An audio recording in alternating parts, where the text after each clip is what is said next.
Well, the biggest rent strike in a century is here, folks, and it's under the slogan, "Can't pay, won't pay." That's the rallying cry for tens of thousands of people across the United States who took part in a big rent strike on Friday. You may have seen it. You were driving by. You saw people holding up signs saying, "Can't pay, won't pay." We'll get to the details of this economic disaster in a second.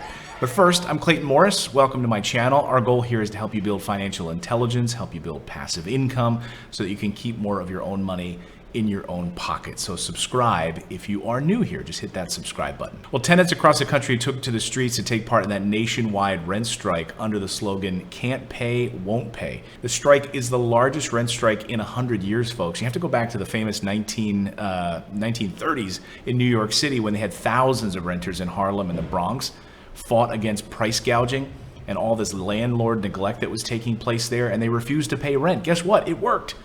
And the landlords caved and the tenants got off the hook until they lowered prices and stopped gouging prices and actually fixed up these apartments. This time it's the coronavirus driving people out of work. So let's put this in frame for you if we can. By the first week of April, 1/3 of the nation's renters, approximately 13 million people, had not paid rent. That's amazing. I didn't know that number. And since then, 26 million workers have joined the ranks of the unemployed. And a Business Insider poll released on Thursday showed that nearly a quarter of Americans are unsure whether they'll be able to afford their May 1st rent or their mortgage payments. Well, folks, it's May 2nd right now. And so we've already had a number of tenants in our properties, in our New Jersey properties, and we had one in Michigan and one in Indiana, not pay their rent. And we're working with our property management companies on that to see what we need to do and to make sure that they're able to get caught up, and we're able to work with them on that. But let's be clear here, folks, because coronavirus may have been the catalyst in all of this, but the United States was already facing a nationwide affordable housing crisis long before we went under lockdown. Remember, lower income people were already being forced out of apartments in some of the bigger metro areas because the rent prices are out of reach. So what are the organizers of this "can't pay, won't pay" strike asking people to do? It's simple. They want even the tenants who can pay rent to join the tenants who can't pay rent and skip their rent payments until the economy gets back to work. Now, this blew my mind. This move is aimed at pressuring city and state leadership to respond in the only way that they can, which is simply just to cancel all rents. Now, according to a petition from the Housing Justice for All, strikers also want statewide rent cancellation for 4 months or for the duration of the public health crisis, whichever is longer, they say. A rent freeze, and they also want an assurance that every tenant is given the right to renew their lease at the same price. Now, before the strike, New York Governor Andrew Cuomo introduced an eviction moratorium, so landlords couldn't kick people out. My point always all along has been I wanted the best tenant protections we've ever passed for the state of New York. And I believe this is the best tenant protections they will pass, and I will sign it. But this is now taking things a step further. And so this is our new normal, folks. We're already seeing eviction moratoriums in a number of different cities across the country, which is fine. No one wants to kick somebody out right now. You need to work with your tenants if you're a landlord. But take a look at this piece in Bloomberg this morning, and I thought it summed it up perfectly. Because I see a lot of comments here that make me a little angry, and it asks the question, how did landlords become coronavirus villains? With tenants struggling to pay this month's rent, can blame decades of regulation. So this idea that landlords are now somehow the villain, I'm here to tell you that most landlords are not wealthy. Most landlords own one property.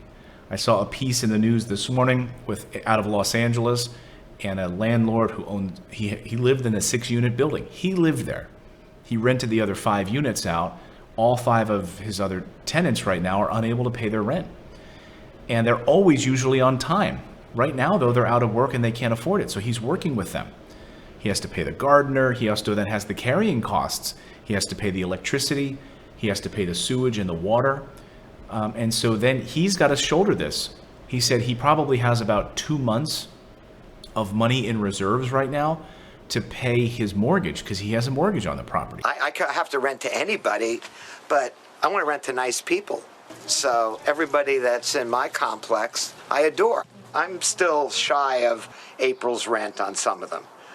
but I understand. I mean, they're usually great. So let's just get it out of our heads right now, this idea that all landlords are villains or are somehow parasites. It's simply not the case. But I have a big problem with this petition and this strike asking those who can pay their rent to not pay their rent in order to join in solidarity with those that can't. What is the purpose of that? To harm the landlords? To get your point across to state and local governments that, hey, these people can't pay their rent? We already know that that's what's happening. That's why Congress is already looking to make a move on this, if they can. Put some sort of order in place that would allow those who need it to take advantage of this a program that would keep them from paying rent. It would also, though, this movement in Congress would also help landlords by creating a fund. And this would allow landlords to be able to pay their mortgages. Look, the big banks are not going to want to have massive defaults because all of these landlords that own properties suddenly can't pay their mortgage because tenants are not paying. There are many tenants who can pay and should. It's ridiculous to think that they should just stop paying in order to make some sort of a point. Who are you hurting? You're hurting the mom and pop landlords that own these properties. You're also hurting those tenants who would otherwise have to show a hardship in order for them to not have to pay rent. Look, we've talked with many multifamily investors and many single-family investors as well. The multifamily investors getting hit harder because they've got those larger buildings, and those have always been more transient. And so what they're saying is, yes, you need to show us the hardship that somehow coronavirus has eroded your ability to make money. Are you laid off? It's easy to prove, right? It's easy to see a termination letter and show that to your landlord. In that situation, that landlord can work with you. But if you're just going to sit home and not pay rent because the person down the street is asking you to join his strike, it's insane. We saw a number of arrests overnight in some different areas. Denver housing development had some arrests because there was a strike. We saw strikes out in San Diego, Minneapolis, New York City, Los Angeles. And Los Angeles seems to be one of the biggest problems right now for tenants. Now, we should say we had an affordable housing crisis before all of this started. So again, when I come back to my point that this was a catalyst, coronavirus was a catalyst. And yes, rents have been going up and pushing people out of more expensive metro areas for a while. We see tent cities popping up in San Francisco, under bridges and overpasses. That has happened. My father-in-law, who drives right past them on his way to work, sees these tent cities set up. And these are not necessarily poor individuals. They literally just cannot afford the ridiculous prices in these areas. We're seeing it all across the world, quite honestly, in larger metro areas, thanks to Airbnb, and homeowners think that they can get 3 times the amount in rent, so they're pushing out long-term tenants who've been there for years in favor of a quick buck from Airbnb. Many cities have stepped in and said no more, like Nashville, Tennessee, others, Portland, Oregon, Lisbon, Portugal, have said no. You're pushing out the elderly Portuguese who have been here for years. Same is true in all of these cities. We're going to have to see something different. We're going to have to see something change. But what we're already seeing changing is hurting landlords significantly. So Oakland, passing laws now that you are not allowed to do a criminal background check on your tenants. Where does that liability fall when that criminal who manages to rent from you ends up doing something stupid, and that liability falls to you as the apartment owner, the homeowner, because that's how the law works. So now you're taking away our rights to do background checks, criminal background checks on someone we want to rent to. But then when that person does something wrong, that liability will fall to us. So things are out of whack here, folks. We're already seeing rent controls in places like Portland. New York City there's a lot of pressure to go in a deeper rent control. And I think that this might become our new normal.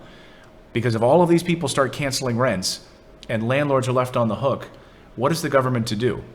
We see Representative Cortez coming out now also saying she wants a nationwide rent strike. Cancel rent for everyone. Every tenant is given the right to renew their lease at the same price. So look, I am all for figuring out a way to minimize this over a course of a number of months, to minimize the pain that tenants are having to go through right now. But the first thing you need to do is talk to your property management company, talk to your landlord, and let them know what kind of a situation you're in right now. Most landlords have a heart. They're human beings, and they will work with you. And that's exactly what we're doing right now. We've talked to our property management companies and said, I understand that person lost their job or they're out of work because of coronavirus. Great. We will work with them. Get them back on their feet. And no one wants to see an eviction. And by the way, evictions aren't even happening anyway.